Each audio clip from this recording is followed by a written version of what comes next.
Let's do that again. Welcome into the Still Curtain podcast. It's Monday, August 12th, and the Pittsburgh Steelers are 0-1 in the NFL preseason after a 20-12 loss to the Houston Texans on Friday night at Acrisure Stadium.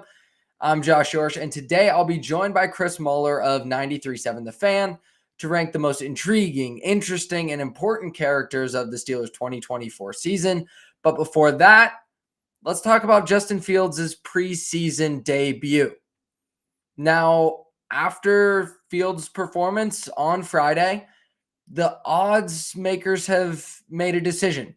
They've made the decision that Russell Wilson is probably going to be the Steelers' starting quarterback in week one, and for probably good reason, but I don't want us to overreact to the preseason because we said after last year with Kenny Pickett, we'd never do that again, and I feel like some of that's happening with Justin Fields. So let's take a look at the odds to be the week one starting quarterback in Pittsburgh. According to SI Betting, Fields moved from plus 250 to plus 350 after preseason week one.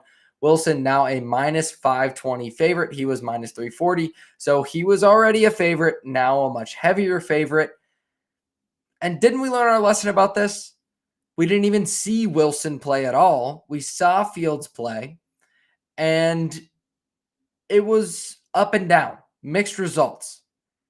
6 of 7 passing, but he also fumbled 2 snaps. The Steelers recovered both, but both were drive killers.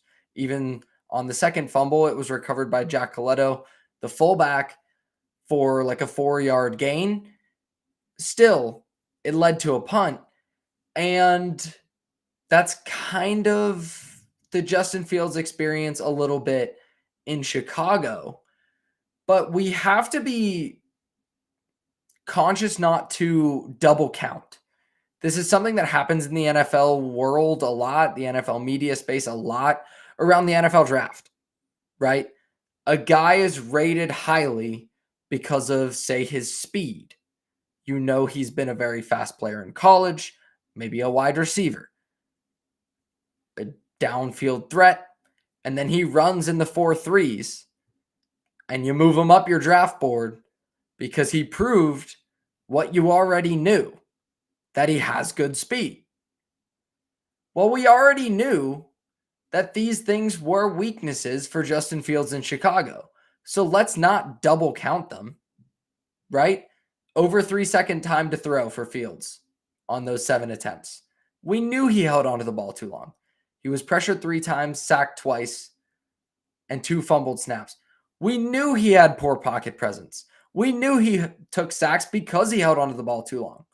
Now, the fumbled snaps thing, to me, that's something of an anomaly, right? Nate Herbig hasn't taken a ton of snaps at center in his career. He's been primarily a guard, and he probably won't be the starting center in week one. It'll probably be Zach Frazier.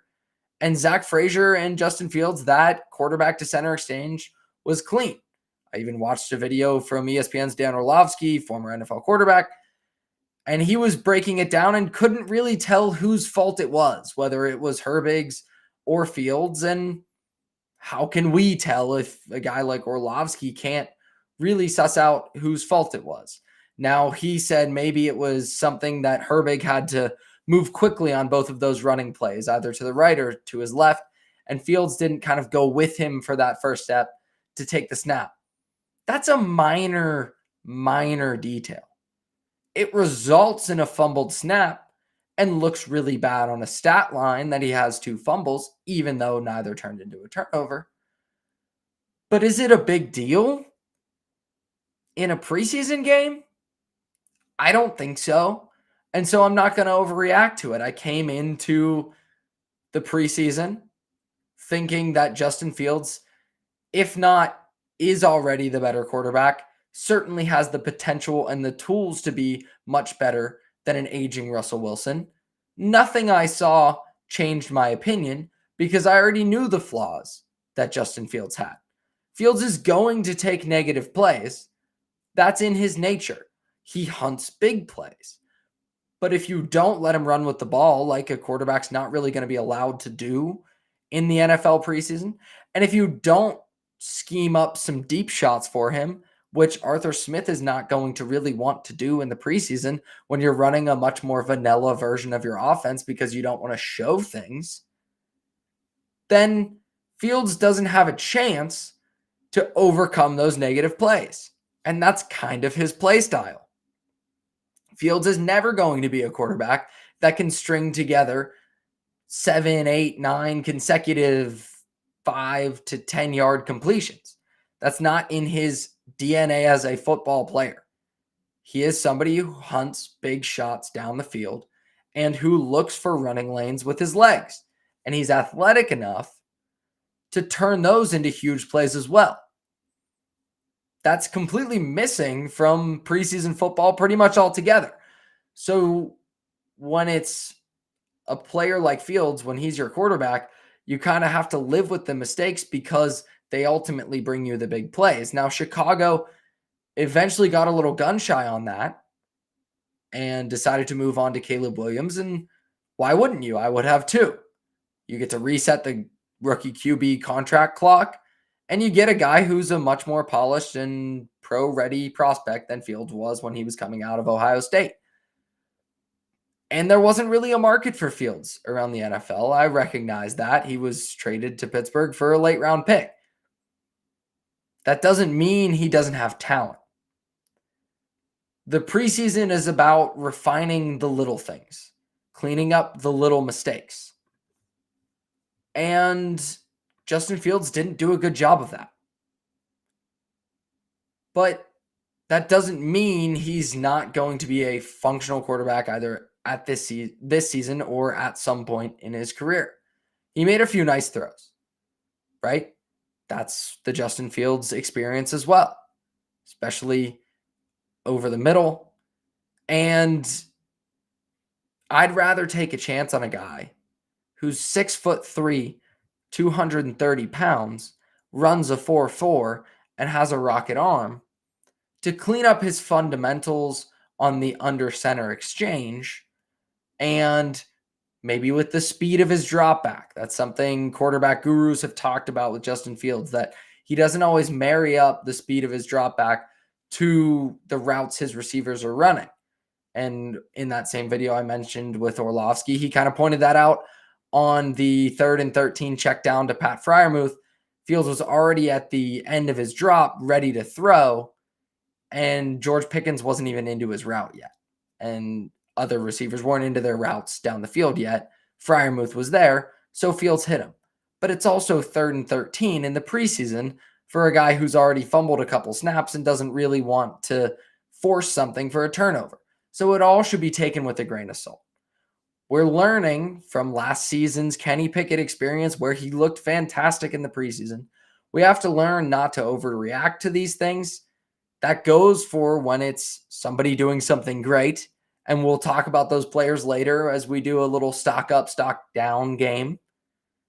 We can't overreact to the positive. If that's the case, we can't really overreact to the negative stuff either.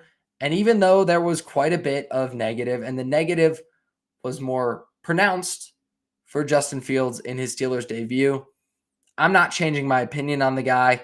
I'd rather see him as the Steelers quarterback in week 1. I don't think that's the case. If you made me make a prediction, it would be Russell Wilson all day. I believe he will be the starting quarterback, but I'm sticking to my guns on this. I like the potential with Fields, and I didn't see anything on Friday night that made me change my mind. And if you're a fan of the Pittsburgh Steelers, you were watching on Friday night, you're watching me now. And if you are and you'd like to support the Steel Curtain podcast, please consider subscribing to the Steel Curtain podcast on YouTube.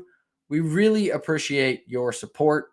And with that, I'd like to welcome on from 93.7 The Fan and part of the PM team in the afternoons from 2 to 6 p.m. He'll be starting his show right soon in about 15 minutes, Chris Mueller.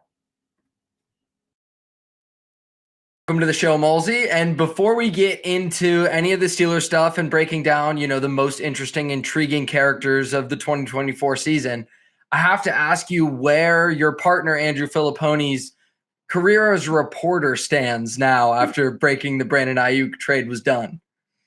Well, if anybody follows me on Twitter at Chris Mueller PGH, we like to have fun with Pony by just pointing out the horrific jinx he is as an opinion guy, or occasionally where the opinions just veer into the almost inconceivable, a la Pickens. Pickett to Pickens is the new Montana to Rice, or Mason Rudolph will have a better NFL career than Lamar Jackson. Those are two of my absolute favorites. Classics.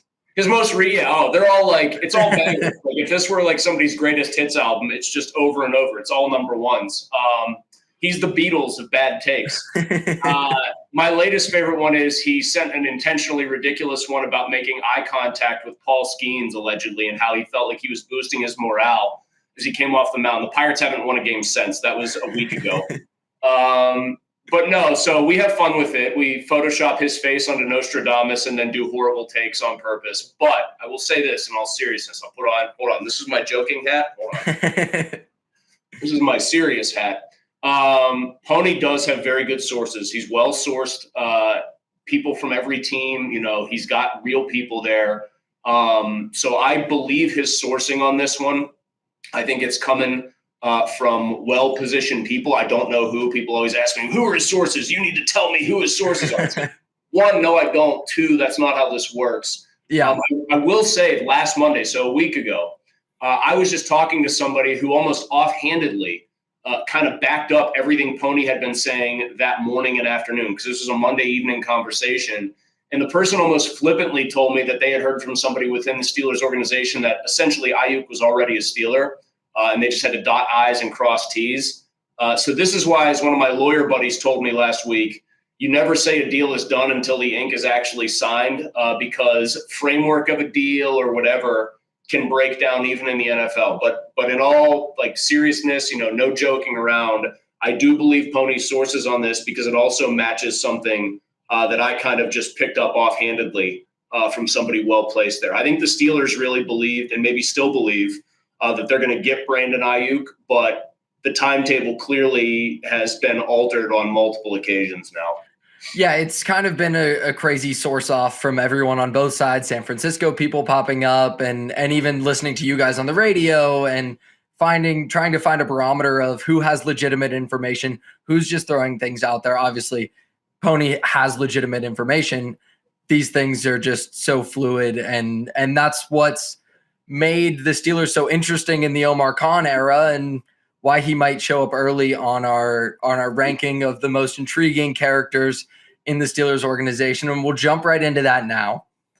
I've given you the number one selection. We'll try to rank. I think we're going to go about 6 deep, so probably 3 each. We'll go back and forth if that sounds good to you. Yeah. And I'll give you the number one spot. Who is the number one person in the Steelers organization, player, anything that has you the most intrigued, interested for the 2024 season? So I feel like your viewers are probably going to be disappointed by this, because they'll be like, oh, get that guy. He's embedded in Pittsburgh. He'll give us a really deep answer. Unfortunately, I'm going to go with what would it be? I guess the most vanilla take possible here, the most dog bites man thing that a 10-year-old could do. It's Russell Wilson. It actually is Russell Wilson. Yeah. They have had obviously hell on earth here with quarterbacks really since, I would say, even the late years of Ben Roethlisberger. There was some sentimentality attached to that, but I think most people did not view them as a serious Super Bowl contender, probably from the time he snapped his elbow ligaments onward. I mean, they in 2018 were probably a team nobody wanted to play. He and Brown were cooking. But then he came back from the injury. We saw them obviously not get it done with Rudolph and Hodges in kind of that bizarro world 2019. 2020, they were such a flawed team, and it got exposed so spectacularly late in that season. 21 was the farewell tour, right? And then we all know what happened with Pickett and Trubisky and Rudolph. So much of what is, I think, pinned to this team as far as hopes people have for them is that Russell Wilson, who's on the discard pile, right? Sean Payton didn't want him. He wanted to draft his own guy. He didn't like Russ the politician, kissing babies, all the, I'm going to fake that I'm, fiving my guys here, all the goofy stuff. Payton wanted nothing to do with that. But I think Russell Wilson's going to keep the job. I think he's going to prove to be better at least this year than Justin Fields.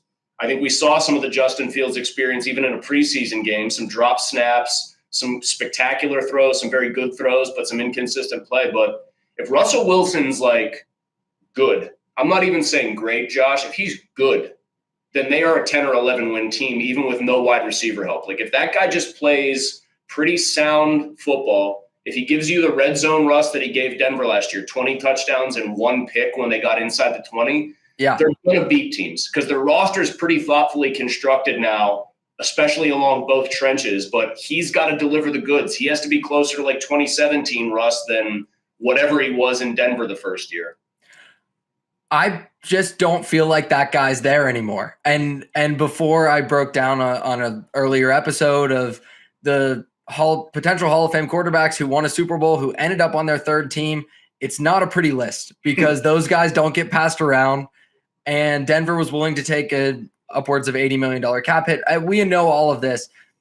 He's interesting to me, but in a way that I don't want him to be on the Steelers. I just have no interest in the corniness. I don't want that around the team. And he's not somebody I've enjoyed like watching in the NFL, and it got worse in Denver. What makes you think it'll be better in Pittsburgh?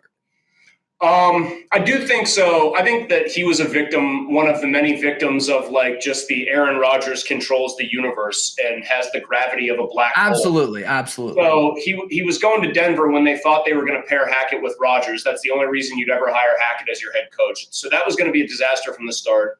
As a 39-year-old, you as a young pup can't understand this. As a 39-year-old man who's trying to figure out what athletically he's still even capable of, I think Russ was in sort of limbo. He got all bulked up for Denver, like he thought that was the best version of him. Then he tried to slim down after that was a disaster in year one, and it was a little better. But here's the problem with him. I think there's a couple things. He's not a tall guy, so he's not Drew Brees thrown over the middle where Brees was just freakishly good no matter what his height was thrown to all fields. So he's never going to be great standing in the pocket looking down the middle, which we know he doesn't like to do.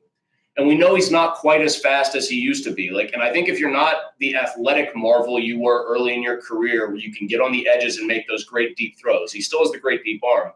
You've got to anticipate that rush coming much earlier than you previously had to.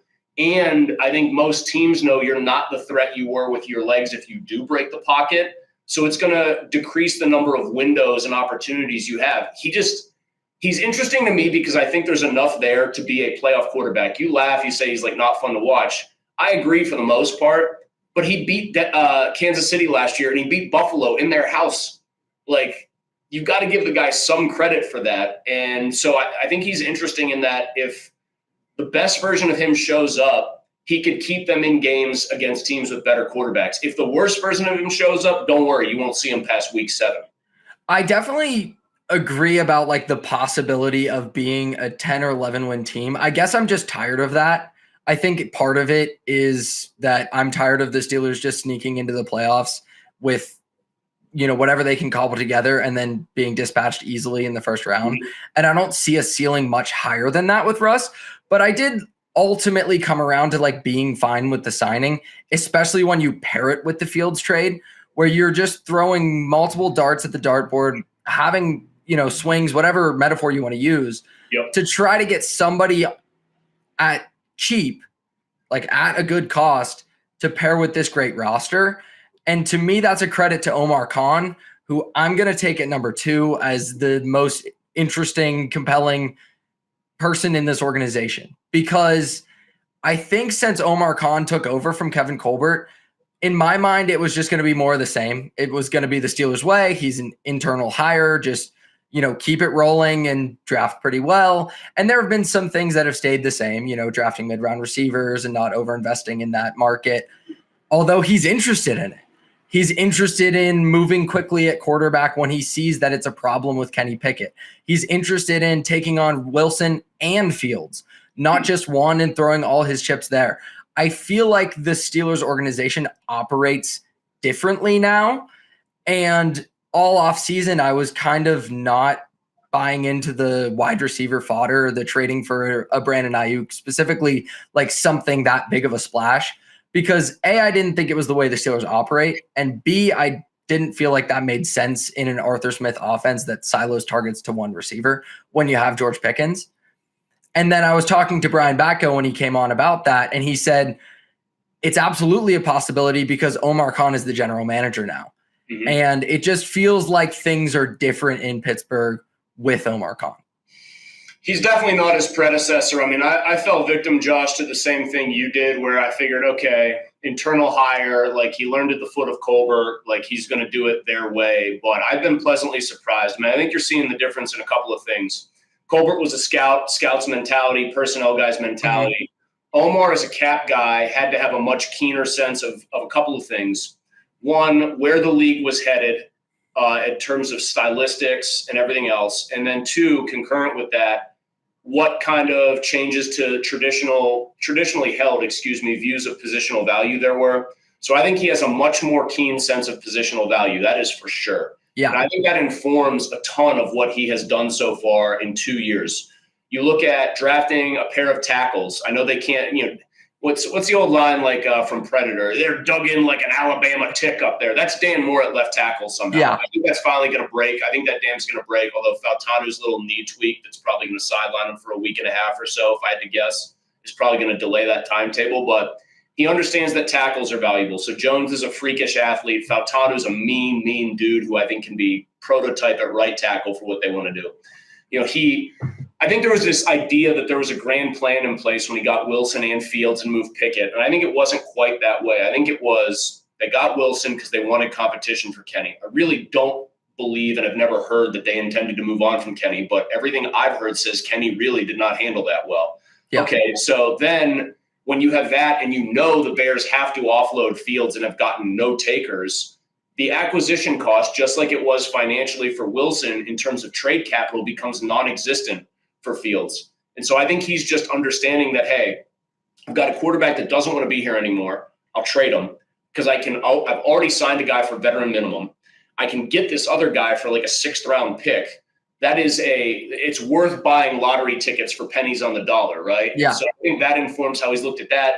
And then we know wide receivers, the ones who are considered really good, do get a lot of money now. I mean, it's considered a high-value position. It's edge rushers, tackles, corners, wide receivers, and quarterbacks. That's what makes the league go round anymore. And so by that measure, I don't think it's surprising he's gone after Ayuk. You could argue if Dante Jackson, if they thought he wanted to play for the Steelers, they could have waited for the Panthers to cut him and then had a good chance at signing him. You keep Deontay, you put Deontay in a Brandon Ayuk trade, maybe you have it done already.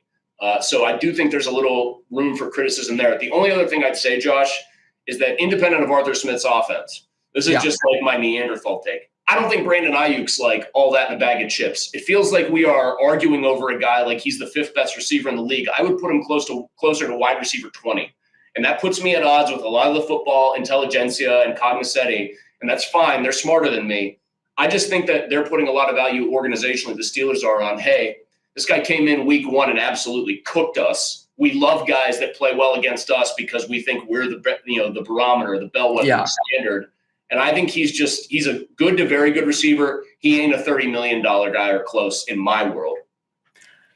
I have a tough time I just think it's so hard with 49ers guys to divorce what's Shanahan and what's real. And with Ayuk, it seems like it's becoming slightly more real, or maybe even somehow more real than the Deebo Samuel stuff, because that's so unique to specifically their offense. I'm a little higher on Ayuk than you are, and yet I'm still not like head over heels about the idea of trading for him, simply because the timeline doesn't match up to me. If you look at teams and organizations that have made big splashy trades for wide receivers, it's like Miami getting Tyreek Hill, Philly getting A.J. Brown, those types of trades. They're all with young quarterbacks who are cheap. The Steelers would be doing it with older quarterbacks or quarterbacks who they didn't believe in more than a late round pick to trade for. And then you're kind of boxing yourself out of potentially signing a Dak Prescott in the offseason or something like that. Yeah, price of the brick goes up very quickly for a veteran quarterback. Like if Russ looks like he's 29 years old and they actually want to keep him, well, the price goes up immediately on that one. Unlike with a Hurts or, even like C.J. Stroud, they're giving him Stephon Diggs on a clear 1 year situation to strike while the iron's hot. Like, yeah, I do think that part of it doesn't make a ton of sense. I just also, you talk about the Shanahan system. strangely, he comes from a system that his dad created that makes running backs fungible, right? Like they're all Davis Gary, Tatum Bell. I could go on and on with guys. Mike Anderson, guy was a Marine or whatever, 1,000-yard rushers. And then they've prioritized McCaffrey. Clearly, they think McCaffrey is like to their offense what, say, Marshall Faulk was to the greatest show on turf, or Edgerrin James and Faulk were to the Colts. I think that's interesting. And then I think they really showed where the value they perceive it to be when they basically said, Trent Williams, please, please, please don't get mad at us. We'll make sure that this is all worth your while. Like, you're 33 years old. You're probably like a top 5 left tackle of all time. That's what we value, keeping this little dude we drafted from Iowa State, like clean in the pocket so he can do his thing. So that brings us to your next one. Who do you think's number 3? Yeah, I think number 3 is George Pickens. I do. I mean, volcanic personality at times on the field. Off the field, you never hear anything like bad about him. I think he's kind of a weird guy, like a kooky dude off the field, but no one cares as long as you're not running afoul of the law. Massive talent. I think easy top 5 in the league at his position, physical gifts.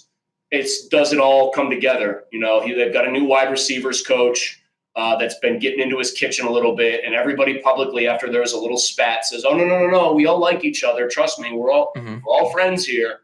We'll see about that. And then the one thing we know about Pickens is he's actually a very good teammate so long as he's getting the ball. So when Mason Rudolph came in there and looked like Tom Brady and was standing in the pocket like he had some big brass ones and getting the ball downfield, well, suddenly George Pickens is hamming it up. He's going full extension in Seattle for one of the best catches of the year. He's fully engaged. He's hanging on to blocks. When they play the Ravens in a monsoon and he can't be part of the game plan because the weather's so bad, Orlovsky on the call is practically like they're like begging him to blow up on the sideline so they have something interesting to talk about, and he won't do it. He's good, and he's a good teammate as long as he's getting his, which I could probably say defines most wide receivers who are top end. And the reason he's so interesting is because every single one of those facts that I just listed about him makes him innately interesting. What makes this whole thing very much a powder keg is if they don't find a wide receiver better than Van Jefferson to go put with him, if they don't get Brandon Ayuk, if they don't find some other deal, if there's not a cap casualty who's got more tread on the tires and a better reputation than Jefferson, does George Pickens get the ball enough to be happy? Because if he gets doubled every time, I don't even think with his gifts he's going to get the ball, and then you're going to have Seinfeld. George is getting frustrated, right? Like you're gonna have this guy potentially be a big problem. So he is. I could keep doing sitcom lines. It's like Homer Simpson. George Pickens is the cause of and solution to all the Steelers' passing problems. They find a way to get him the ball a lot, then they're going to be a good passing offense. If they don't find a way to get him the ball a lot, then I think it's going to be something that people watch very filled with tension the whole year. I feel the exact same way about him, but I didn't look at the Ayuk trade as a solution to getting the ball to him. I looked at it more as a possible roadblock to that and a possible thing that could make this situation combustible, because Arthur Smith's offense, especially in Tennessee and then even in Atlanta with Drake London, which not to the same extreme as A.J. Brown, it's just one wide receiver, and then he works to tight ends and running backs. Do you think if they do make a move to another wide receiver, like adding another wide receiver, everyone can coexist and sing Kumbaya in the Arthur Smith offense? I mean, I do think it can work so long as whoever's quarterback is taking shots to Pickens. I mean, he is one thing about him is he's a guy that you can keep happy with like 3 or 4 catches if 2 of them are explosive. Yeah. If he goes for like 4 catches, 88 yards and a touchdown, he's generally, I think, going to be a pretty happy guy back there, and they'll be a pretty happy team for it. So the targets need to be there because he wants the ball, but as long as he's hitting 1 or 2 big plays a game, which you know they want with either guy who's back there, both those guys love throwing deep, then yeah, I do think they can do it. But when you got somebody that talented who's that volcanic of a personality, I mean, you talk about who's the most intriguing or interesting, and you just have to go default to somebody like that. I know I picked the starting quarterback and the best actual offensive players. Sue me, sorry. No, they are some of the most interesting guys, and I went off the board with the GM, so I'm feeling that. Number 4, huh? Let's do number 4 here. I want to see you go off the board twice. No, I'm kind of staying straight a little bit. We talked quarterbacks already, but I have to go Justin Fields. because the potential to me is still tantalizing, even considering everything that happened in Chicago and didn't happen in Chicago and what it looked like on Friday night. And it wasn't great, but I also think there's something to the fact that Fields thrives on big plays, either shots deep or running the football. Those are things you're not going to do as much in the preseason. You're not going to scheme up these play action deep shots. You want to save that. You're not going to let your quarterback take off for some somewhat dangerous runs on third down. You want to see him operate within the confines of the vanilla offense you're running in the preseason. Sure. So I do think we saw problems from Fields, but I also think there's a tendency to double count them. We already knew that his pocket presence was a problem. We already knew that he held onto the ball too long. So we saw it. Okay, we can't double count that as a weakness. I still think there's potential there. And I always have a tendency to lean more towards young players and potential overproven commodities. It's something that cost me in fantasy football. But I'm more interested in Justin Fields than I am in Russell Wilson, just because there's potential there, and we already know what Wilson is. Yeah, the ceiling's higher. I get that. Yeah, it's such a basic thing. Side note, though, do you want to join a fantasy football league with me if you keep getting hoodwinked in these situations? Because maybe we can find a spot in a league for you. Well, I finally won after like 11 years, I finally won my family league that I operate with like my mom and my sister. So finally got a championship last year. What was that? How do you know they didn't just let you win? Oh, it's possible. It's definitely possible. On Fields, I mean, I'm kind of in a weird spot where I think his flaws are just very well known, and he would benefit from just sitting and watching for a year and being like the short yardage, or like, we want to throw you a wrinkle because it's not just like some guy. It's not like Malik Willis fresh out of college who can only do these 2 or 3 things. This guy was an actual starting quarterback who got MVP votes in one of his seasons. Like, we could put him out there and justify it. I think that's the best situation for him. I do think that they are trying to be canny with how they've used him for the first couple weeks of camp, where he's been QB1 and Wilson's had this calf issue. I think they played that up because they want to figure out if they can get what they have here to try to get like a 1-year deal done, like a bridge deal where he would be their guy next year unless Wilson did something wholly unforeseen. I think that's smart business by the Steelers. But I do think this guy could benefit from sitting. I do think that Arthur Smith's offense, the way he resurrected Ryan Tannehill's career, could have similar benefits for Fields, because Tannehill is a top drawer, especially in his prime, was a top drawer athlete. The guy played wide receiver at A&M before he became the full-time quarterback. So that guy could scoot. And even then, he's not close to what Fields is athletically. But you see a guy who gets out on the edge in that offense and has kind of easy rhythm throws. Okay, you could see something happening there positively, but I have less intrigue just because I have a very hard time imagining that there's a situation where they will actually deploy him as their starter unless things have gotten really away from them in the win-loss category. Obviously, injury could happen, but I don't think that they break glass and put Justin Fields in there unless they're like 2-5 and Mike Tomlin just says, screw it, this is my only shot left.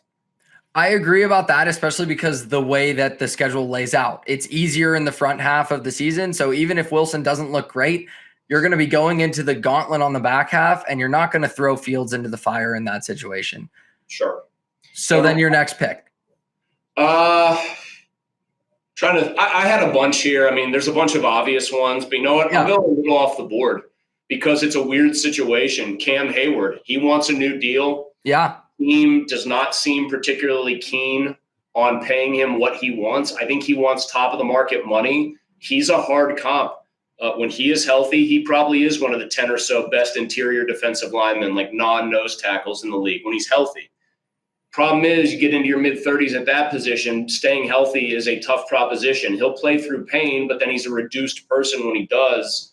That is going to loom over them until something gets done. And if it doesn't, then this season and what happens after has the potential to get very awkward.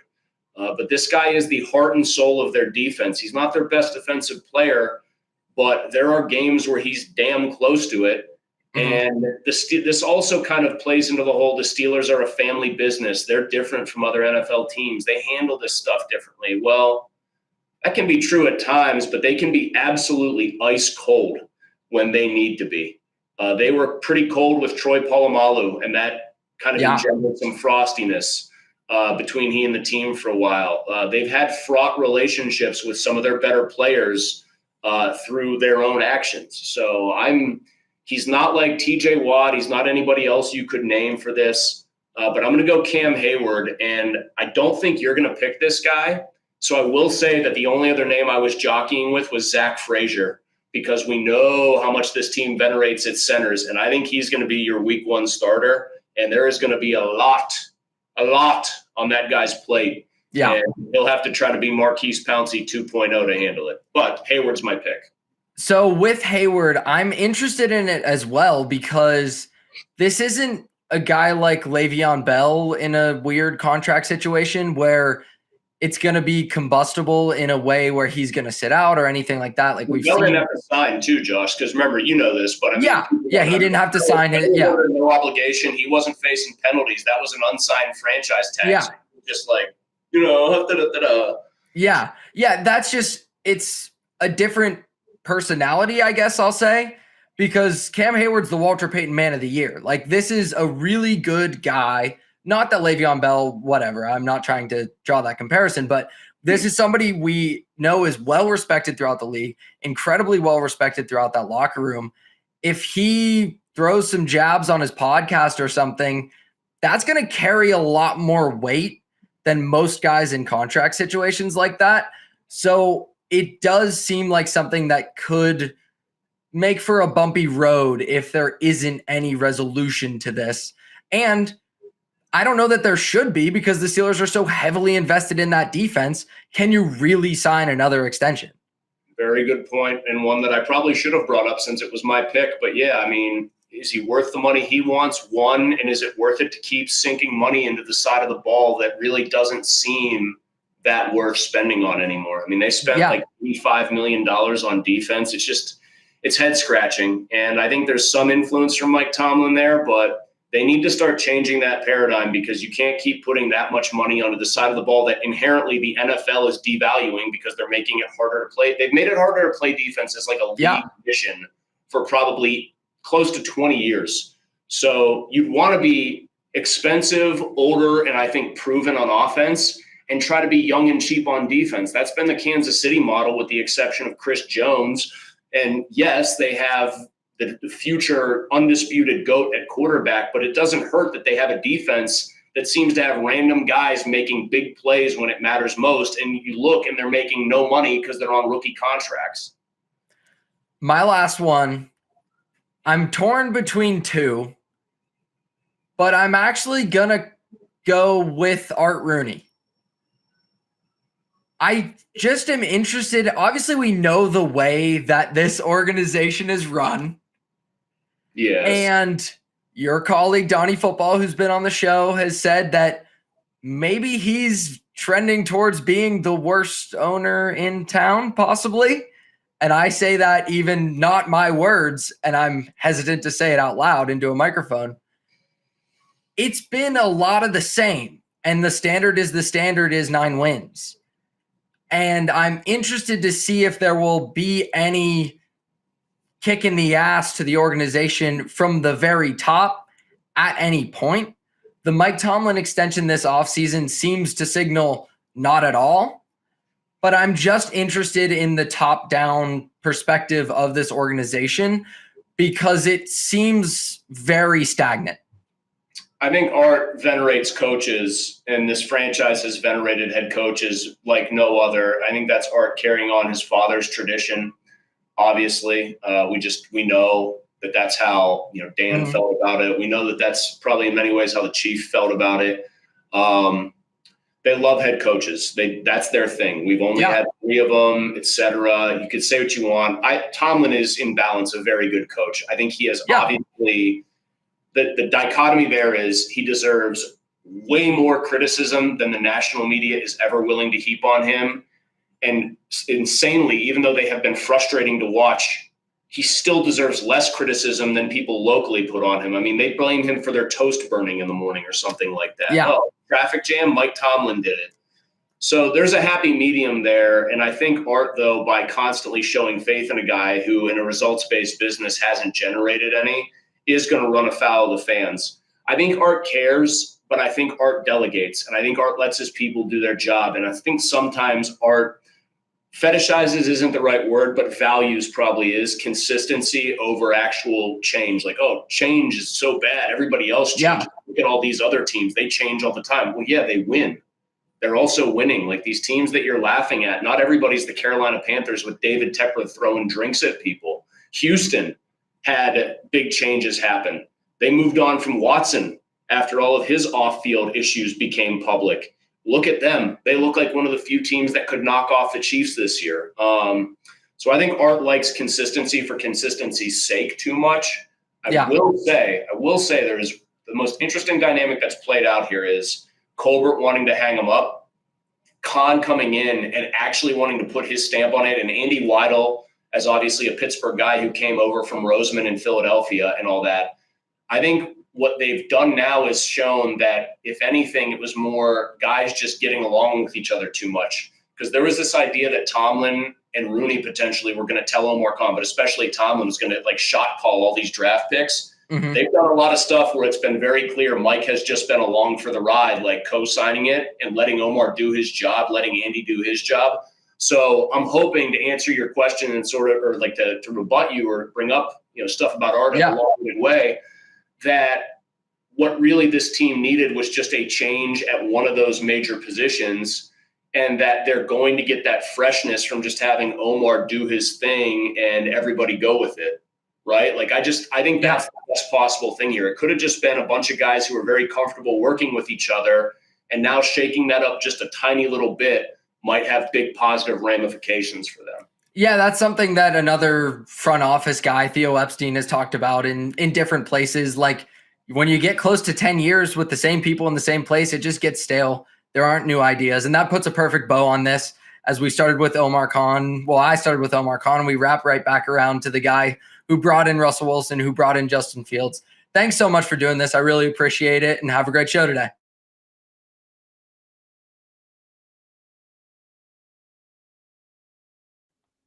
Great stuff there from Chris Mueller of 93.7 The Fan in Pittsburgh. After I'm done, go head over to Odyssey and listen to his fantastic show with Andrew Filipponi and Donnie Football.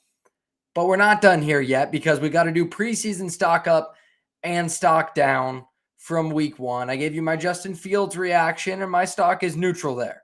I'm not going to overreact to that. And I'm not going to overreact to these players either, but it's worth reacting to them. And the first stock up is somebody a lot of people would have on a stock up list or a, rising star list, whatever player to keep an eye on. It's Peyton Wilson. 7 tackles, 1 tackle for a loss. He looked great against the run, but he was a bit shaky in coverage. He was targeted 5 times, gave up 4 catches for 41 yards. He looked really good for a rookie. He's an older rookie, and he only dropped as far as he did into the mid rounds of the NFL draft because of a potential knee injury looming and the state of his physical. But he looked like a player who should have been taken in the first or second round. Again, against the run. The Steelers have 3 downhill linebackers now between Patrick Queen, Peyton Wilson, and Landon Roberts. And with Cole Holcomb looking like he's not going to get healthy, that could become a problem for the defense at some point, not having a true coverage linebacker there. But with the group of safeties they have, it should be fine. And getting another good player at a position of need is certainly not a problem. So absolutely stock up for Peyton Wilson.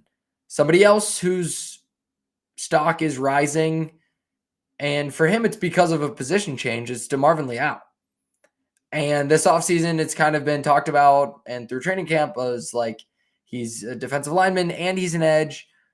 And yes, that's still true, but it seems like DeMarvin Leal is legitimately an edge now for the Steelers. That's where he played predominantly in preseason week 1, and he looked really good there. He's slimmed down, and he's going to be a factor on the edge. I was just looking up the snap counts for him. It's a bit more even. 17 of his snaps came as the edge of the defensive line, either over the tackle or on the outside, stand up edge. And 14 of his snaps came in like the 3 technique on the interior of the defensive line. So still some balance, but it looked like his most impactful position certainly was as an edge rusher. That versatility is useful, but so is the fact that he got 3 pressures and a sack before he eventually got banged up. And I think he's still kind of working through something this week in training camp. Stock is up for DeMarvin Leal. He looked good in preseason week 1. And so did the other backup edge rusher behind TJ Watt and Alex Highsmith. That is Nick Herbig. He just looks so quick off the edge. And it's such a different thing than DeMarvin Leal, who's an oversized edge, who's going to be more effective potentially against the run and more of a power rusher. Herbig is just quick, really quick get off on the outside. He had just 1 pressure recorded per PFF, but he was way more disruptive than just 1 pressure in both the pass and the run game. And really the message here is he needs to see some snaps. Obviously, he's not going to see a boatload of them behind TJ Watt and Alex Highsmith, who are 2 of the more highly paid edge rushers in the NFL. But the Steelers have their 4 edge rushers with Leal and Herbig as the backups. It was smart of Marcus Golden, who the Steelers recently re-signed, to retire like he did right before preseason week 1. There's just not going to be more snaps at edge. Those 2 guys seem to have those spots locked up. And that's really good news because those are draft and development stories for this front office regime, plus kind of the old one, because I believe Leal was part of Colbert's final draft class.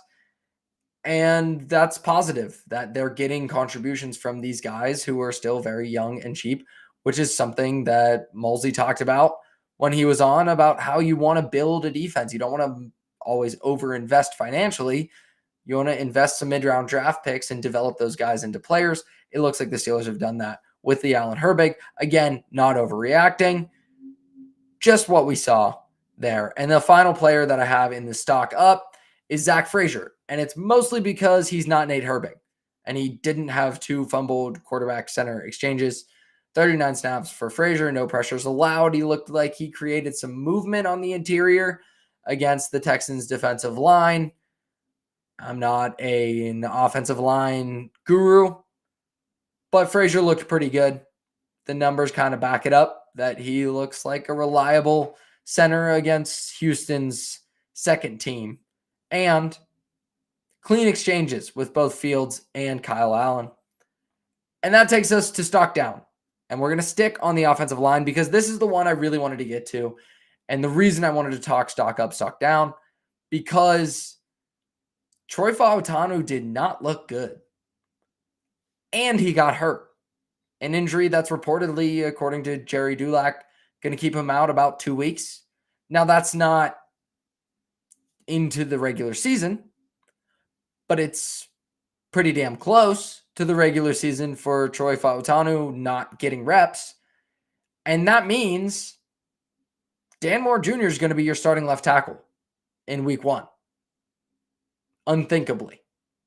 He is arguably the worst tackle in the entire NFL, and he's going to be the starting tackle over Broderick Jones and Troy Fautanu, back-to-back left tackle first-round picks, because the Steelers, for some reason, want to move Jones back and forth and have just accepted that Dan Moore Jr. cannot play right tackle. He can't play left tackle either, but we're still doing this. So the solution maybe now is to leave Broderick Jones, who didn't look great, by the way, either, to leave him at right tackle and give Fautanu a chance to usurp Dan Moore throughout the regular season, either through injury or through poor play, which will almost certainly happen because, again, it's Dan Moore Jr. Fautanu played 4 years as a starter at Washington as a left tackle. That is his position, primary position. Even though he's kind of the run blocking guy and very athletic, can get out into space, he fits very well as a right tackle, but in pass protection, he didn't look comfortable. He allowed 2 pressures, Danielle Hunter sack. And again, he's going up against Danielle Hunter, who had 15 plus sacks last season for the Minnesota Vikings before going to Houston.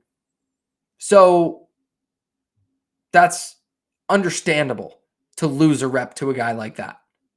Completely understandable. But he didn't look like a guy that they can run out there as the starter right away.